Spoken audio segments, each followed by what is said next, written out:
Fouret, Tout à fait. Cécile Blaiseau, la compagnie MO. Ce ne sont pas vos initiales.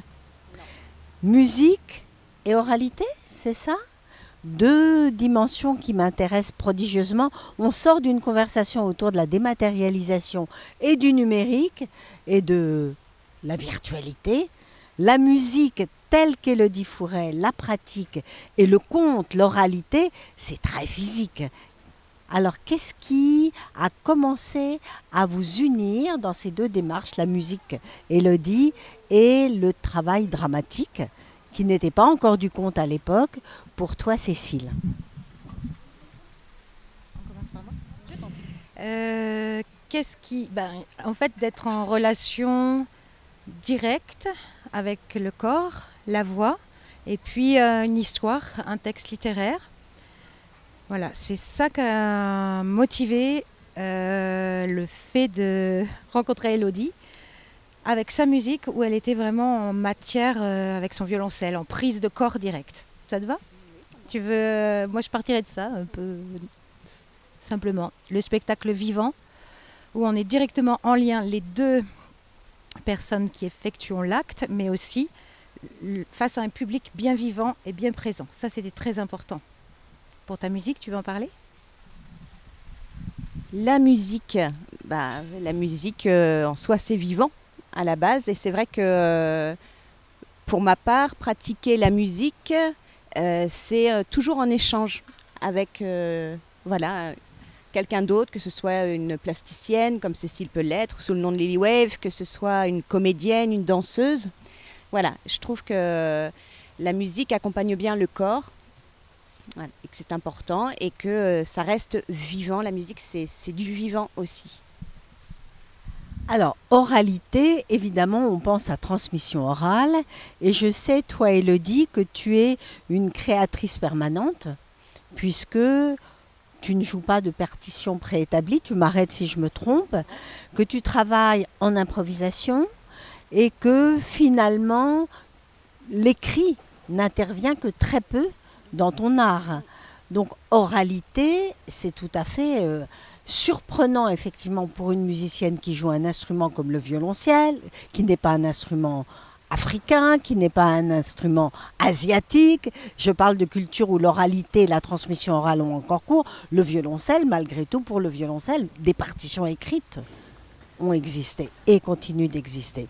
Toi, Cécile, c'est tout à fait troublant aussi, alors que le théâtre, comparativement à la danse, qui se transmet, on sait que même les rôles du répertoire à l'opéra se transmettent d'une génération d'étoiles à la suivante. En général, il n'y a pas de partition. Au théâtre, il y a le texte, ce sacré, ce texte qui est la base, qu'on transgresse ou non, on est pour le texte, théâtre de texte ou pas. Mais l'oralité n'est pas toujours mise en avant dans le travail du comédien ou du metteur en scène. Alors, par rapport à cette dimension de transmission qui passe par l'oralité, je vais vous demander de vous définir chacune dans vos pratiques et peut-être plus généralement de définir l'oralité. Parce que c'est connecté, je pense, à la bouche, à une partie du corps très particulière, l'oralité. Voilà, 2 questions en une. Alors, 2 questions en une. Je vais recevoir comme justement, c'est ça l'oralité. Tu parlais de la bouche, c'est aussi les oreilles. Et puis au-delà, c'est des choses qui viennent encore de plus loin dans le corps, qu'on ne maîtrise pas. Qu'on apprend à laisser venir. C'est ça la façon de maîtriser, d'être au présent. Tu parlais de théâtre, de répertoire, de génération, de rôle en fait. Voilà, on a l'amoureuse, etc. Puis plus on prend de l'âge en tant qu'homme ou en tant que femme, et puis les rôles évoluent. Ce qui m'a plu ce qui me plaît dans le travail de l'oralité, et ce qui m'a plu dans cette découverte-là par rapport au théâtre, on va dire vraiment le conte, et le conte contemporain, mais c'est quand j'avais un travail de metteur en scène ou de théâtre comédienne plus classique. Effectivement, je suis sur le texte que je redonne, que j'incarne, voilà. Mais il y a toujours cette partie de texte qui n'est pas dit, de texte qu'on a à l'intérieur, comme dans la vie, des paroles qui sont pas verbalisées directement. mais j'entendais un tas de choses déjà. Hop, ça construit. Dans l'oralité, en fait, c'est être pour eux complètement au monde. C'est pas que son personnage, c'est tout. On est pour eux à tout ce qui se passe autour, au présent, mais avant. Les choses sortent par la bouche, mais elles entrent partout dans le corps. Et toutes ces histoires, en fait, elles sont partout. Je ne sais pas si vous voyez tout à fait le lien dont je parle. Il y a quelque chose de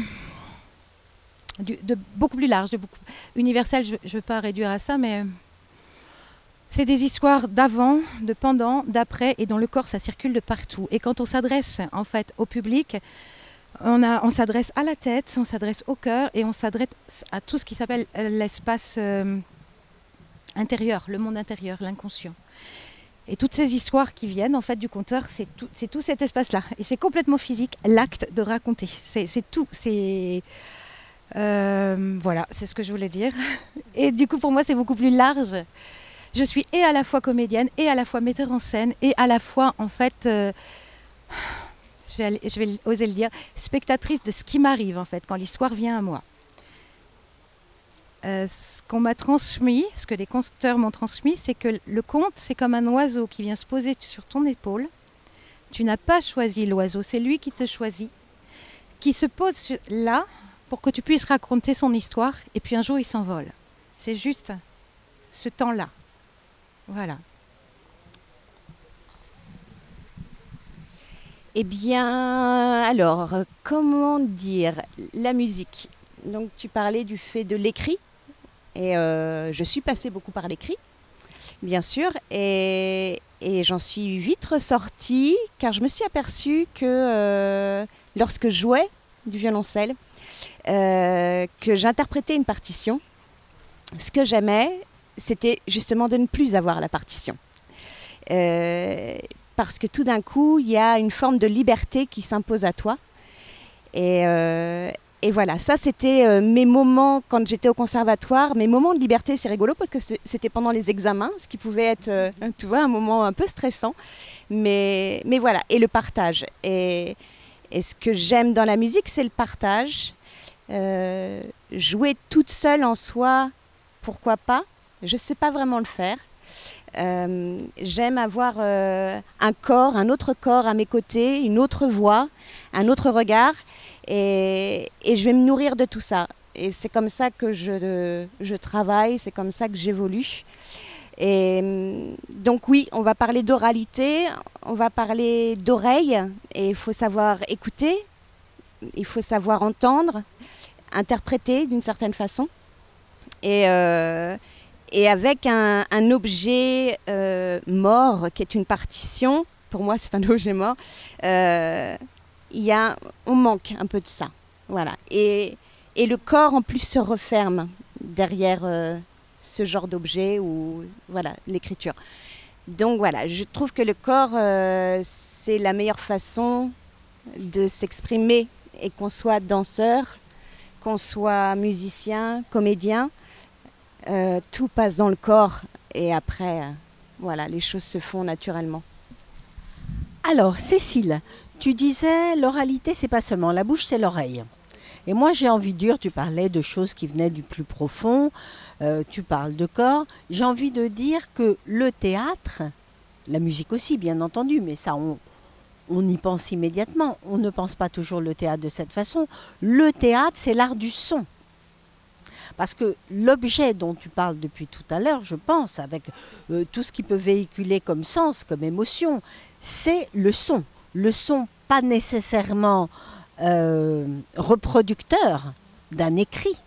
Le son qui vient pour le son, par l'exercice de la production même du son. En se concentrant sur la production du son, on peut le changer. Comme en se concentrant sur la production d'un son avec un instrument extérieur, on influe sur le son. Donc tout ce travail vocal, la voix et la bouche, c'est pas tout à fait pareil. J'aimerais bien que tu m'en parles. Mais tout ce travail vocal, ça peut être la base, les fondements du théâtre. On n'en parle pas généralement de cette manière, puisque tu citais le mot, ce gros mot de rôle, donc qui renvoie à celui de personnage. Tu parlais d'imaginaire. On est plus habitué à se dire que le théâtre, c'est le lieu de la reproduction de situations psychologiques, émotionnelles, en les fouillant, en les travaillant, en les exhibant, mais des situations émotionnelles qu'on rencontre dans la vie. Par contre, le travail du son, dans la mesure où pour l'instant, jusqu'à présent, dès qu'on n'est plus infant, c'est-à-dire dès qu'on n'est plus un enfant, on articule des sons qui appartiennent au langage. Ce travail du son, pour le son, on n'a aucun endroit pour le pratiquer. Comme le travail du mouvement pour le mouvement. Puisque dans la danse, le mouvement n'a pas une utilité concrète. Donc, est-ce que tu peux parler de cette production du son, développer un tout petit peu les techniques de production du son qui seraient les tiennes, de la même manière pour toi, Élodie, parce que peut-être c'est ça qui vous unit. Vous intéressez profondément aux sonorités, au son, à la production de ces sonorités et à ce qu'elles peuvent tout d'un coup éveiller comme sensation et comme émotion qui ne sont pas dans la vie. Déjà, effectivement, théâtre, c'est un vaste monde où tu peux aller du psychologique, tu vas de Artaud, c'est très très large. Mais du coup, là, j'essaie de vraiment me centrer sur ta question. Ce qui m'a fait rencontrer, je pense aussi Élodie, c'était un autre désir de théâtre et c'était le fait d'aller dans la musique, qui est une matière, c'est plus abstrait en fait que les textes écrits. Et du coup, au niveau du son, il y a quelque chose que j'ai toujours aimé, c'est d'aller chercher autant un travail de basse dans des voix, un travail médium et un travail de haute. Je donne cette matière-là quand je donne des textes, toujours. Je donne des rapidités, des lenteurs et de ne travailler pas exclusivement, voire pas du tout sur tout le côté psychologique. Moi, c'est pas quelque chose qui me botte. Je suis allée faire un peu de regarder vers Actors Studio, faire de la formation Messner, etc. J'ai trouvé des outils intéressants, hein, les outils mémoire affective, etc. Mais c'est la rencontre avec Élodie, tu as raison, ça passe vraiment par ces matériaux sonores et physiques, mais aussi sonores, vocaux. Du coup, je pense que là, je suis la piste, le chemin dans lequel tu nous emmènes.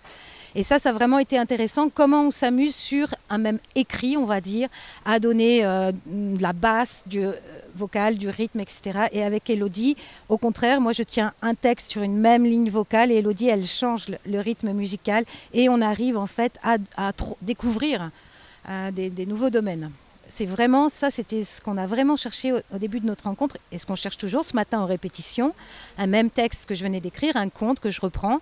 On l'a essayé avec plusieurs musiques, je l'ai essayé avec plusieurs rythmiques, plusieurs tessitures vocales et on en a sorti en fait le fond de l'histoire et a commencé à naître de ça. Je trouve que tu me dis ce que tu en penses, Élodie aussi, mais là tout de suite ça résonne à ce matin, effectivement, cette matière-là. Et qui va du coup aller vers je te laisse développer, vers celui à qui on offre ça, comment ça va se passer, nos choix et le présent. Ben oui, ouais, je suis d'accord. Effectivement, lorsqu'avec Cécile, on se met dans notre petit cocon pour essayer de faire évoluer une histoire, on s'aperçoit que elle va commencer à raconter cette histoire d'une certaine façon. Je vais l'accompagner d'une autre façon. Et on va terminer en se disant « elle ne fonctionne pas du tout cette histoire. Ça ne va pas du tout. » Alors, qu'est-ce qu'on va pouvoir faire pour qu'elle fonctionne ? Et donc, on la présentera, on l'offrira que lorsque nous, on se sera amusés avec cette histoire. Lorsque nous, on sera pleinement remplis en fait, et que oui, on en aura... On aura sculpté en fait un tas de choses. J'ai envie de parler de sculpture, de peinture, avec la musique, avec les mots, les corps en fait, parce que Élodie elle prend son violoncelle de manière différente à des moments. En fait, ça devient comme ça, sans réfléchir. Tu prends un outil différent pour travailler avec. Il lui arrive de prendre un stylo et puis hop, il y a quelque chose qui se passe avec les cordes. J'ai vraiment envie de parler de modelage et de sculpture en fait, de l'histoire de la matière sonore. C'est ça. Hein. Ben oui, c'est la plasticienne qui parle.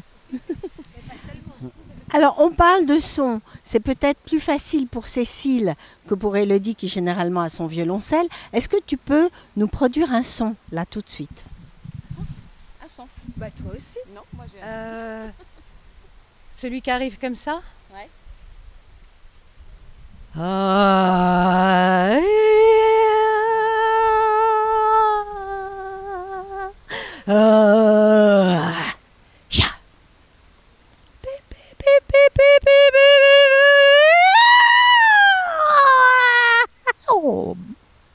Bon.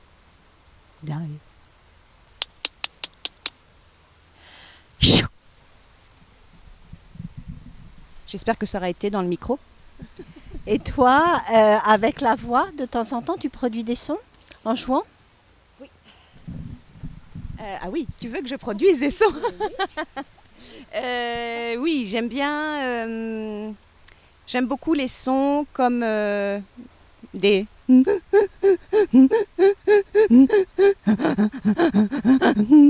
Voilà, des sons qui sont plus physiques, où il y a tout d'un coup le diaphragme, on le sent vraiment qui se resserre, qui se redétend.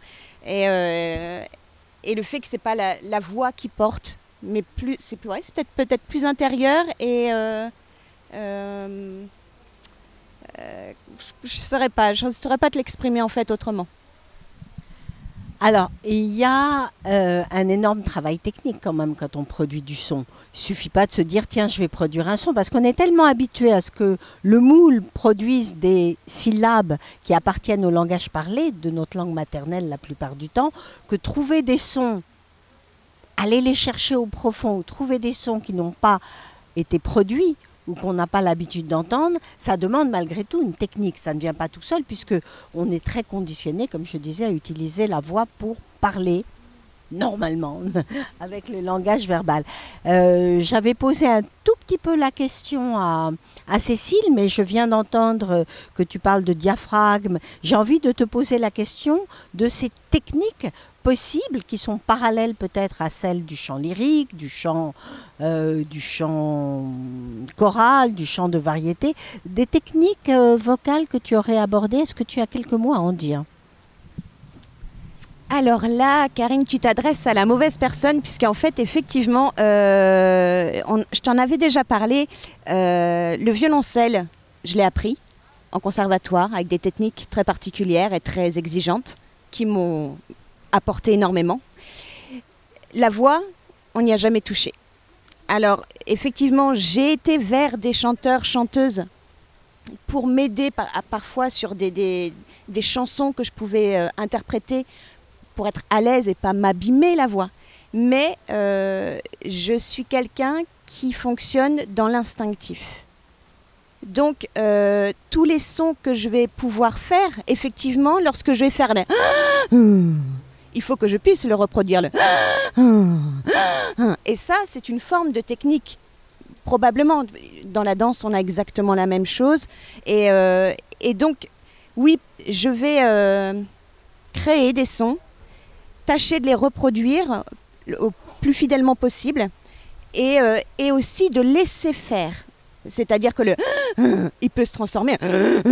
Il peut vraiment, la voix va changer, elle va se fatiguer, elle va se placer autrement et elle va générer d'autres sons qui vont me mener à autre chose et à une autre façon d'exprimer les choses. Et il y a des exercices de voix, j'en connais très peu, mais j'en ai quelques-uns, mais je les utilise vraiment pour plus chauffer ma voix au départ que pour m'exercer. Alors là, on touche à un sujet qui m'intéresse. Technique ne veut pas dire être passé par une technique qui standardise. Je pense qu'il y a une acception très ouverte du mot technique, c'est-à-dire une exigence de conscience pour pouvoir reproduire ou pour d'autres raisons. On se fait son schéma corporel, tu parlais de diaphragme, c'est quand même, il y a une certaine érudition au moins par rapport à l'instrument, par rapport à l'anatomie. Donc quand je dis technique, on peut être tout à fait créatif et inventer sa propre technique qui vous convient. Dans la danse, on s'est beaucoup posé cette question-là. Même, je dirais qu'il y a des styles, je pense au flamenco, où il n'y a pas de tradition de danse de groupe. Donc, pas nécessité de pousser la voix de la même manière. Chacun dit, c'est peut-être faux, parfois c'est faux, mais chacun dit qu'il est auteur de sa propre technique qui donne son style. Donc effectivement, il y a la notion de technique, il y a la notion de style, mais on n'est pas, en général, je pense, quand on s'intéresse à faire bouger l'art qu'on pratique, on n'est pas obligé de reproduire une technique académique. Donc quand je disais technique, je cherchais à réhabiliter justement de l'invention dans la technicité, se dire que tout n'est pas naturel. Et c'est pas parce qu'on travaille qu'effectivement on copie et qu'on est dans l'académisme. Est-ce que tu peux, à partir de ce que tu nous as fait entendre, qui était magnifique et très conscientisé d'une certaine manière, et on sent les années de travail, malgré tout derrière, parler de ce dont je viens de parler. Comment est-ce que toi, tu avances tous les jours, et comment est-ce que tu découvres, et qu'est-ce que tu peux découvrir? Qu'est-ce qui t'est donné de découvrir sans référence extérieure? C'est toujours très difficile. Ouais, c'est assez toujours difficile de parler de soi et de comment on fonctionne. Je vais me remettre en lien aussi avec Cécile et avec d'autres personnes. Je considère que tout le monde peut chanter et doit chanter. C'est une façon, c'est très libérateur et on sait tous chanter, on sait tous parler. On a tous, ceux qui ont la chance d'avoir encore leur voix, mais on a tous cette capacité de parler, donc on a tous la capacité de chanter.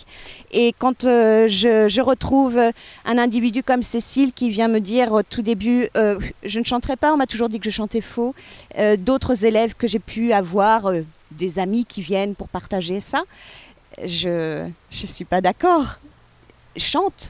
Chante et tu verras, chante et ton oreille s'ouvrira et les choses vont se placer. Et ce qui fait que maintenant Cécile prend un plaisir fou à chanter. Et pour moi, c'est ça la technique et c'est ça le travail. C'est qu'à un moment, on arrive à se libérer. Il faut, voilà, on arrive à cette libération.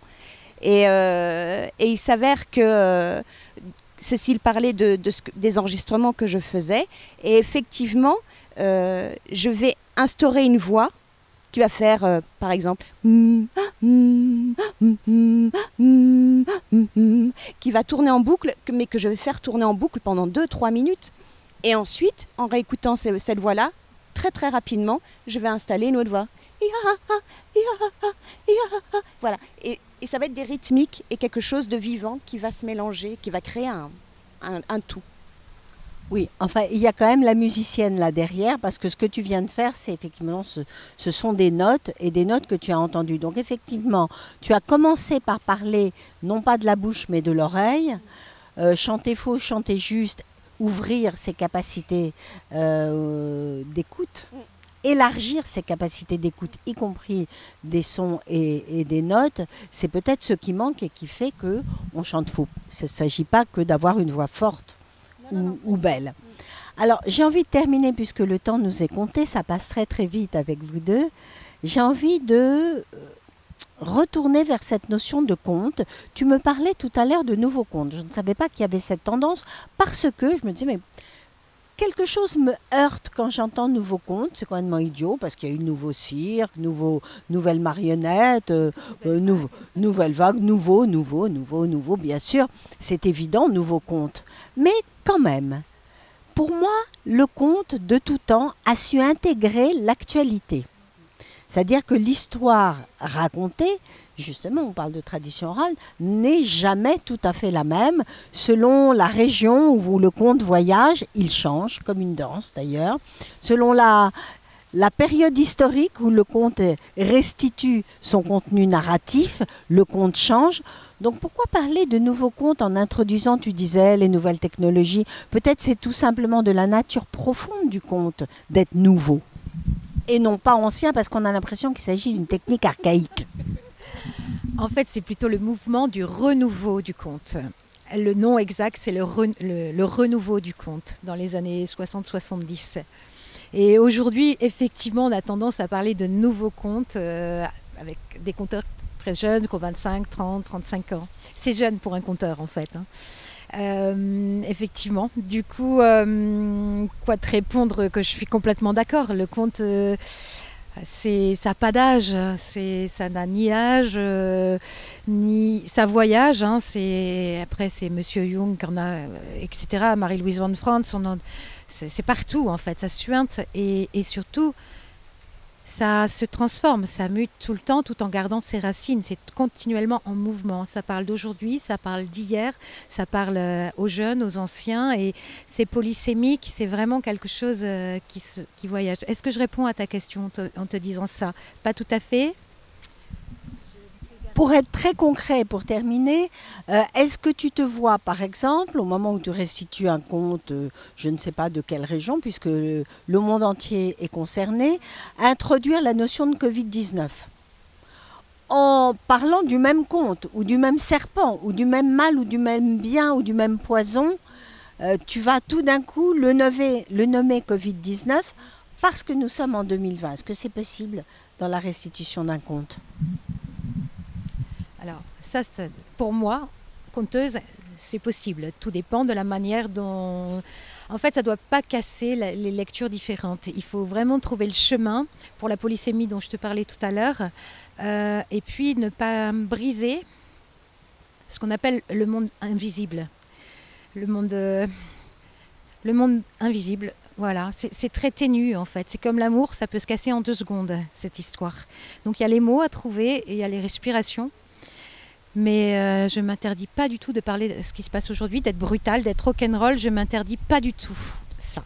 Voilà, c'est juste trouver en fait l'endroit où la magie, l'invisible peut toujours être là avec l'actualité. Mais parce qu'aujourd'hui, même dans le milieu urbain, il y a plein de choses partout, du magique, de l'invisible, un autre monde qui nous parle. On parle d'alchimie quand on parle de contes aussi, voilà. Tu as déjà accompagné Cécile disant des contes ?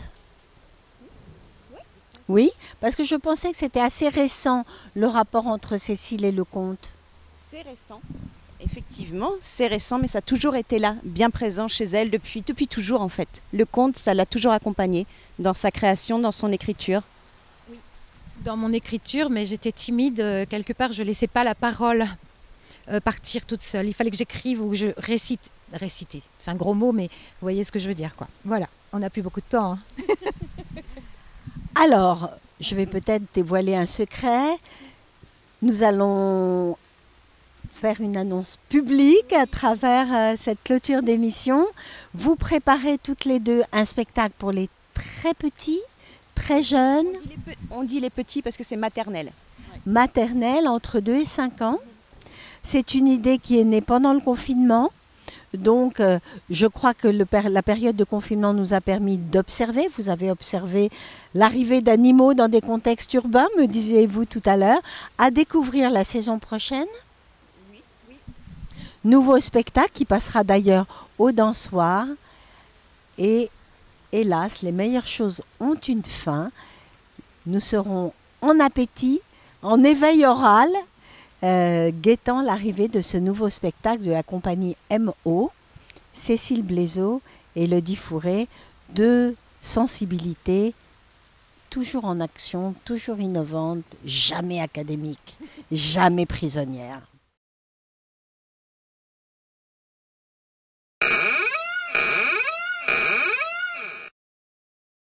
Malgré les contrôles incessants, les aides à la respiration, les coups de bâton dans les côtes, ils n'ont pas cessé de cueillir dans les lierres les baies sucrées, dans les pieds de Ravenel les graines ocre orangées, d'arracher des murs, les ruines et les désespoirs.